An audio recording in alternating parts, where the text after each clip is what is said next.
뉴스타파가 박근혜 후보의 역사와 민주주의에 대한 인식을 파악할 수 있는 영상을 입수했습니다. 박 후보는 지난 1989년 한 매체와의 인터뷰에서 5.16과 유신에 관한 본인의 생각을 솔직하게 털어놓았습니다. 인혁당 발언은 새누리당이 주장하듯 표현의 오해나 착오가 아니었습니다. 오히려 박정희의 독재 정권이 정당했다는 본인의 생각과 독재자로 비판받은 아버지의 명예회복에 대한 오랜 집착 속에서 나온 것이었습니다. 박근혜 후보가 대통령으로서 꿈꾸는 나라가 어디에 뿌리를 두고 있는 것인지, 그 나라에서 무엇을 하고 싶은 것인지 확인할 수 있었습니다.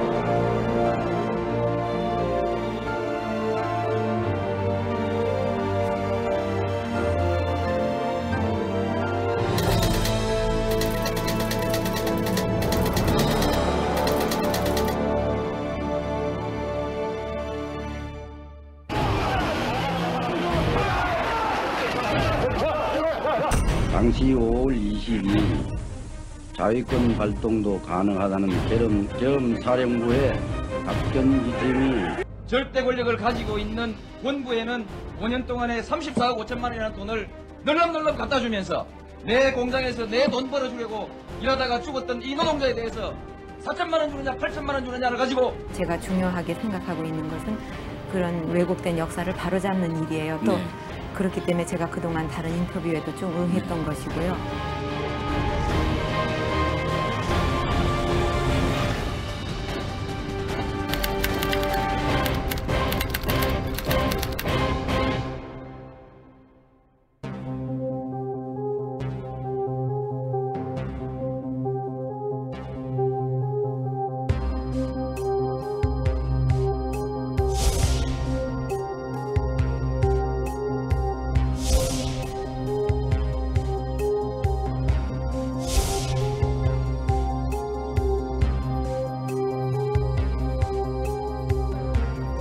또 아버지가 하신 일에 대해서 특히 제가 판단하기에는 그 왜곡된 그런 여러 가지 그 평가라든가 그런 보도라든가 이런 거를 쭉 그동안 접해오면서 참 말을 하고 싶은 그 생각이 많았어요. 근데 잘못된 거를 부모님에 대해서 잘못된 거를 하나라도 바로 잡는 것이 자식된 도리가 아니겠는가 싶어가지고 이제 이렇게 적극 응해 왔습니다. 그러면 5.16을 어떻게 평가하세요? 저는 5.16이 말하자면 그 구국의 혁명이었다. 저는 그렇게 믿고 있는데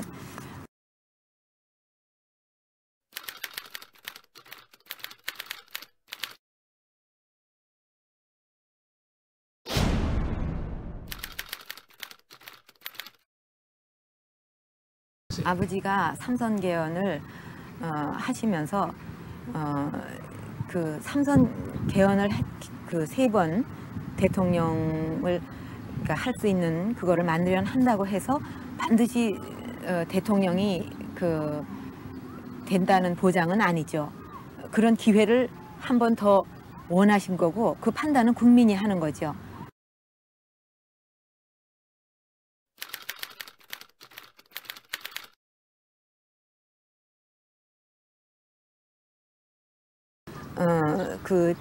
그때 왜 아버지가 유신을 하실 수밖에 없었는가? 이것도 그래요. 5.16하고 마찬가지로 그 시대 상황은 얘기가 안 되고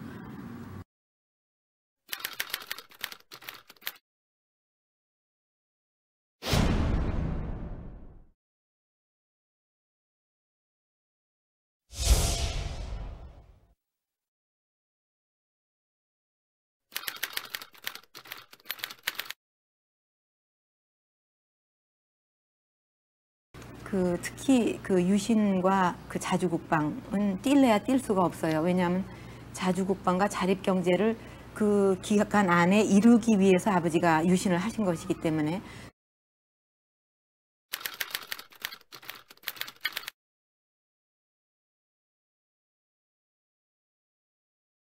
북한 쪽하고 연결이 돼가지고 그 돈도 많이 받고 또 자기를 이렇게 합리화하는 그런 글도 네. 쓸 겸 해가지고 이제 그런 그 비난 뭐 그 책을 그런 글을 썼는데 북한 쪽에서는 그렇게 글을 쓰게 한 후에는 자기들의 목적은 달성됐고 또 잘못하면 탄로가 나니까 예.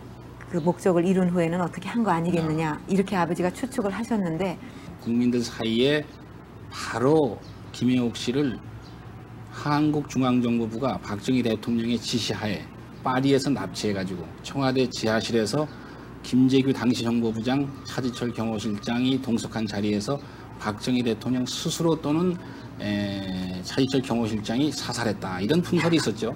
들어보셨는지요? 아니 그 비슷한 얘기는 들었는데요. 예. 그 거짓말을 꾸며낼래도 좀 네. 비슷하게 만들어내야지 그렇게 터무니없이 그건 너무 아버지를 모르고 하는 얘기예요. 네.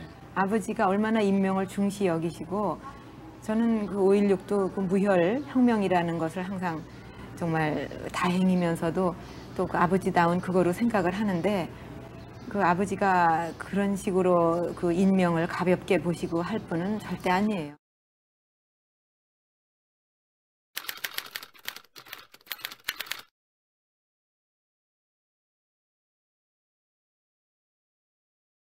이거는 아버지가 시키지 않으셨으니까 감히 어디 그렇게 했을 거는 상상도 안 되시고 그러면 북한에서 그렇게 그 조작을 해가지고 그 한국 정부를 궁지에 몰기 네. 위해서 이런 식으로 한 거 아니겠느냐 자세한 거 알아봐야 되겠다고.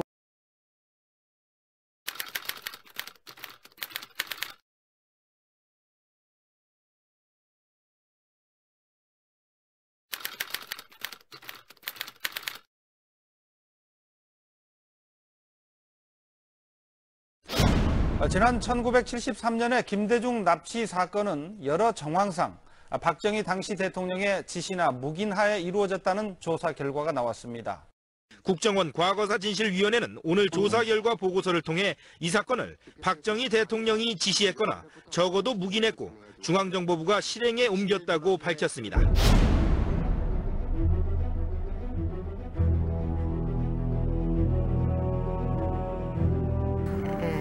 제가 유신에 대해서 그 옳다고 그 불가피성을 주장하고 또 그거에 대해서 인터뷰를 한 것이 많은 호응을 받았어요. 예. 그러면 그분들은 대한민국 국민이 아닌가요? 네.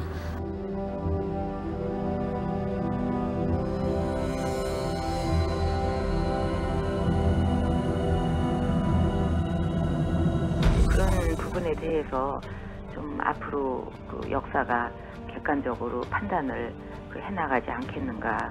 그거는 역사의 몫이고 또 국민의 몫이라고 생각을 합니다.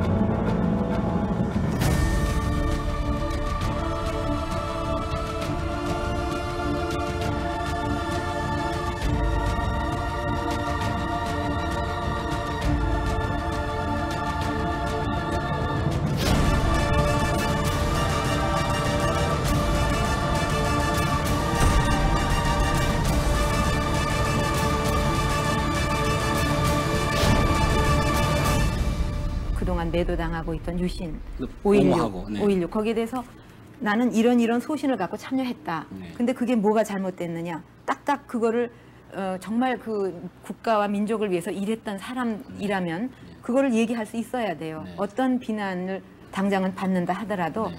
그래서 그거를 참 그 잘 몰랐던 사람들한테 이해시킬 수 있어야 되고 설득시킬 수 있어야 되고 그런 게 정치죠.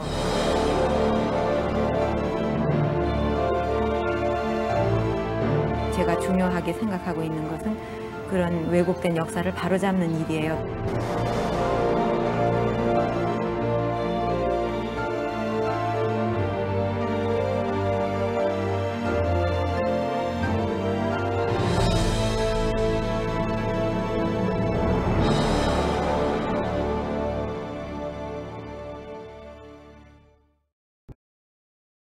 지난주 뉴스타파가 공개한 1989년 박근혜 후보의 인터뷰 내용이 시청자들 사이에서 큰 파장을 불러일으키고 있습니다. 헌법 1조에도 명시되어 있듯이 대한민국은 민주공화국이고 대한민국의 모든 권력은 국민으로부터 나옵니다. 대통령은 이러한 헌법을 수호해야 할 책무가 있습니다. 그런데 대통령 후보로 나선 사람이 독재를 두둔하는 것은 헌법과 민주주의 자체를 부정하는 것으로 해석될 수 있습니다. 한 사람의 개인으로서 박근혜 후보가 무슨 생각을 가지든 그것은 그 사람의 선택이자 자유입니다. 그러나 유력한 대통령 후보가 국가주의적이고 전체주의적인 성향을 지니고 있다면 그것은 꼭 검증해봐야 할 문제가 됩니다. 이번 주 뉴스타파는 왜곡된 역사를 바로잡고 싶다고 주장한 박근혜 후보의 1989년 인터뷰, 그 뒷이야기로부터 시작합니다. 5.16이 말하자면 그 구국의 혁명이었다. 그런 기회를 한 번 더 원하신 거고 그 판단은 국민이 하는 거죠. 자주국방과 자립경제를 그 기간 안에 이루기 위해서 아버지가 유신을 하신 것이기 때문에. 들어보셨는지요? 아니, 그 비슷한 얘기는 들었는데요. 예. 아버지가 얼마나 인명을 중시 여기시고 그러면 그분들은 대한민국 국민이 아닌가요? 그런 게 정치죠. 제가 중요하게 생각하고 있는 것은 그런 왜곡된 역사를 바로잡는 일이에요. 또 그렇기 때문에 왜곡된 역사를 바로잡고 싶다. 5.16과 유신을 적극 옹호하고 이미 공인된 역사적 평가를 뒤집고 싶다는 새누리당 박근혜 후보의 89년 인터뷰 발언입니다. 지난주 뉴스타파가 공개한 박 후보의 23년 전 인터뷰는 과연 그녀가 민주주의의 가치를 지킬 만한 자질이 있는가에 대해 근본적인 의문을 불러일으켰습니다.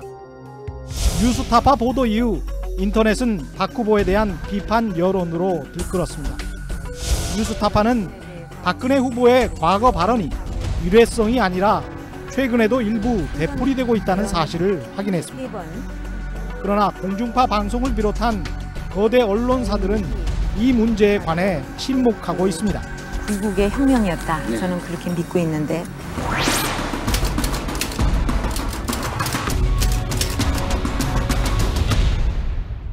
국민들 사이에 바로 김영욱 씨를 뉴스타파가 지난주 방송한 새누리당 박근혜 후보의 1989년 인터뷰 내용은 충격적이었습니다. 박근혜 후보는 박정희 독재 정권이 장기 집권을 위해 많은 인명을 살상했다는 사실을 인정하지 않았습니다. 사살했다 이런 풍설이 있었죠. 들어보셨는지요? 아니, 그 비슷한 얘기는 들었는데요. 예. 그 거짓말을 꾸며낼래도 좀 비슷하게 만들어내야지 그렇게 터무니없이, 그건 너무 아버지를 모르고 하는 얘기예요. 아버지가 얼마나 인명을 중시 여기시고, 저는 그 5.16도 그 무혈 혁명이라는 것을 항상 정말 다행이면서도 또 그 아버지다운 그거로 생각을 하는데, 그 아버지가 그런 식으로 그 인명을 가볍게 보시고 할 분은 절대 아니에요.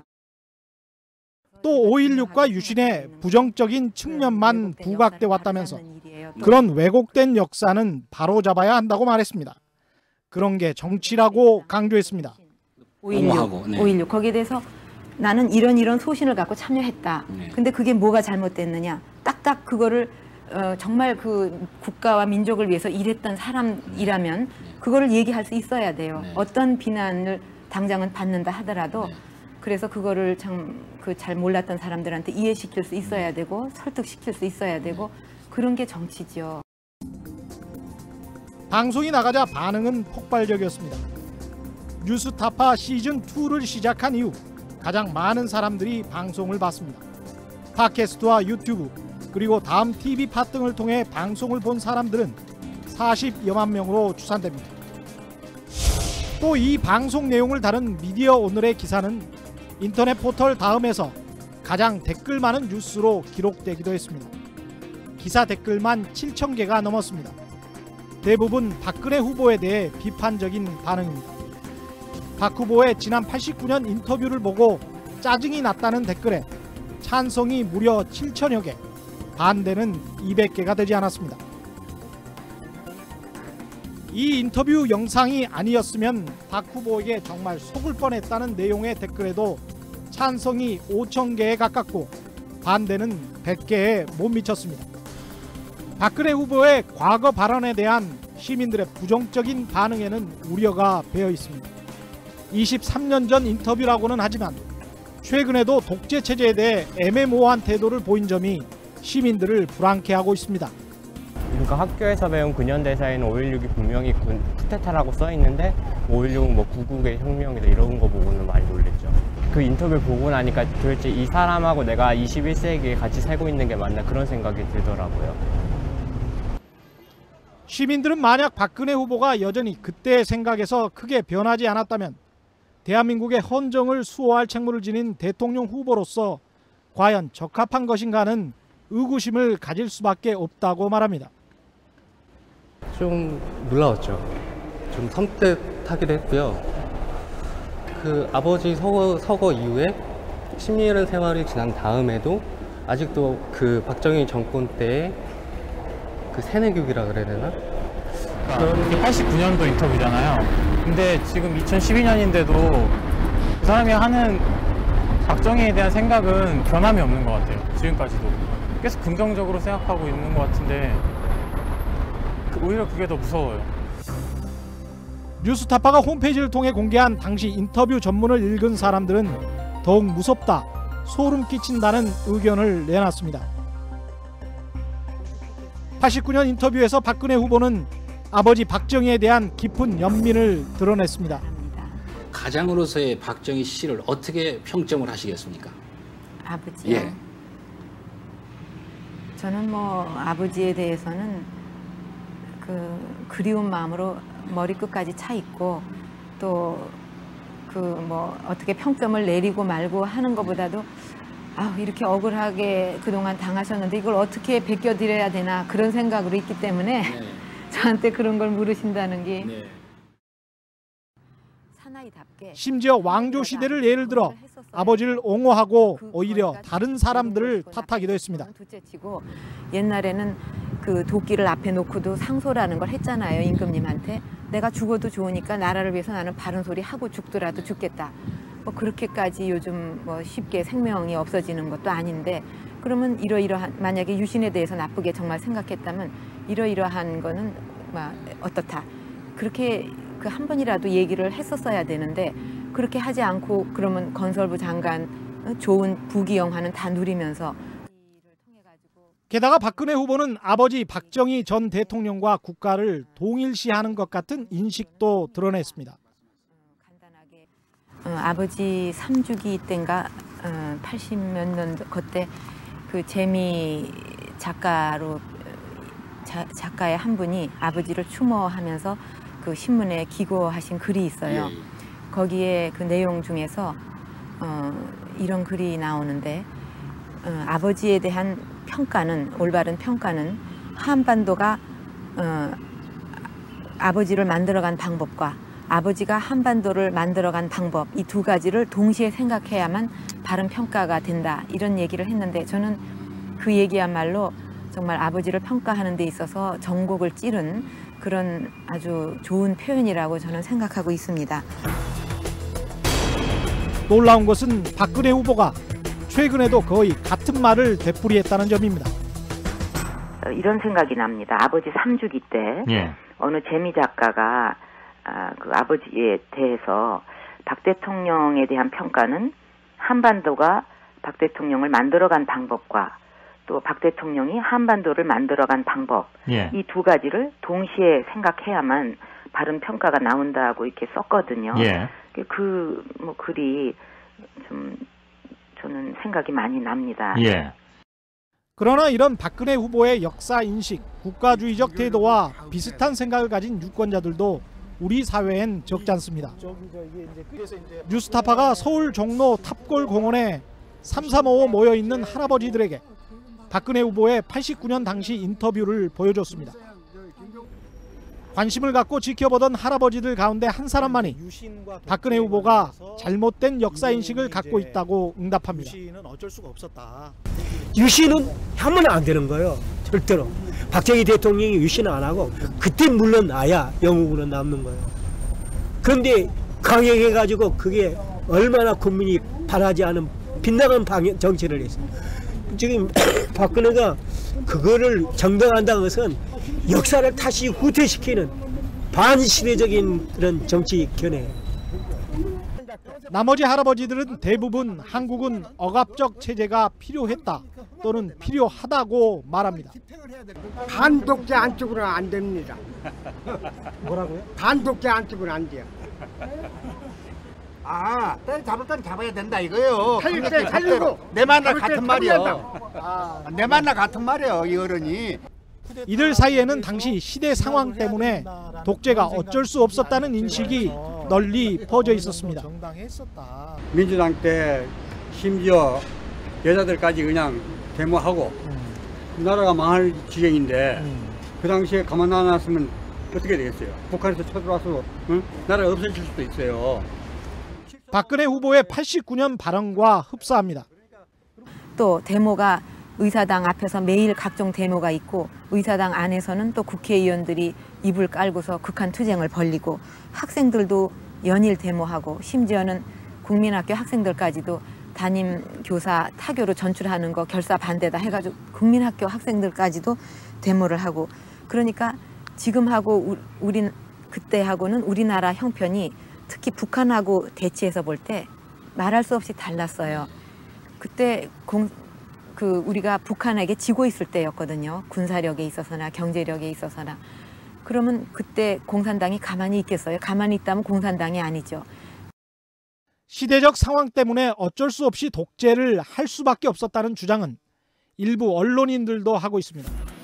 중화일보의 김진 논설위원은 지난 9월 17일 자신의 기명 칼럼을 통해 박정희 정권의 유일한 살인은 인혁당 8명뿐이라고 주장하면서 박정희는 천상에서 그들과 막걸리를 마시며 조국을 이야기하고 있을 것이라는 상상력을 발휘했습니다. 또 박정희 독재를 개발 독재라고 정의하면서 그건 탐욕이 아니라 국가를 위한 필수적 선택이었으며 애국 독재였다고 주장했습니다. 아버지가 장기 집권을 위해 유신을 했다고 말하는 것은 역사를 왜곡하는 것이라는 박근혜 후보의 89년 발언과 같은 맥락입니다. 72년에 7.4 공동성명을 하시고 바로 그에 유신을 했지 않습니까? 네. 10월 17일 불과 석 달 후에. 그래서 민족의 염원인 통일을 자기의 집권 연정에 이용한 나쁜 선례를 남겼다. 이런 비판에 대해서 어떻게 반박하실 수 있는지. 그게 바로 역사의 왜곡이에요. 네. 우리가 일본 사람한테 왜 남의 나라 역사 왜곡하느냐고 이렇게 우리가 정말 데모도 하고 네. 그때 그랬는데 물론 일본도 우리나라 역사를 왜곡하면 안 네. 되지만 우리도 우리 스스로의 역사를 왜곡하면 안 돼요. 네. 왜 나라를 구하기 위해서 정말 그 욕을 먹고 그 비난을 감수하면서까지 한 결정을 네. 안보를 집권을 연장하기 위해서 안보를 이용했다. 그렇게 말을 갖다 붙여가지고 자라나는 세대도 전부 그렇게 알아듣도록 한다는 거. 이건 얼마나 큰 왜곡이에요. 뉴스타파는 지난 25회 방송을 통해 세계 대부분의 언론이 박정희 정권을 독재 정권이라고 명시하며 독재자의 딸이 대통령 선거에 출마한 것에 큰 관심을 보이고 있다고 전한 바 있습니다. 독재를 얼버무리는 것은 사실상 민주주의를 부정하는 것이나 마찬가지 태도로 해석될 수 있습니다. 만약 서구 선진국의 유력 대선 후보가 독재의 역사를 옹호하거나 애매모호한 태도를 취한다면 그는 자국 언론의 혹독한 검증을 피해 나가기 힘들 것입니다. 그러나 유력 대선 후보의 독재와 민주주의에 대한 입장을 따져 물어야 할 한국의 거대 언론사들은 마치 약속이나 한 듯 이 문제에 관해서 침묵하고 있습니다. 뉴스타파는 지난 19일 새누리당 대변인실과 박근혜 후보실에 89년 인터뷰에 대한 질의서를 보냈습니다. 현재도 그때와 같은 의견인가? 변했다면 어떤 부분이 바뀌었는지 구체적으로 말해달라는 두 문항의 간단한 질의서였습니다. 박근혜 새누리당 대통령 후보는 아직 답변을 하지 않고 있습니다. 저거 안 해요.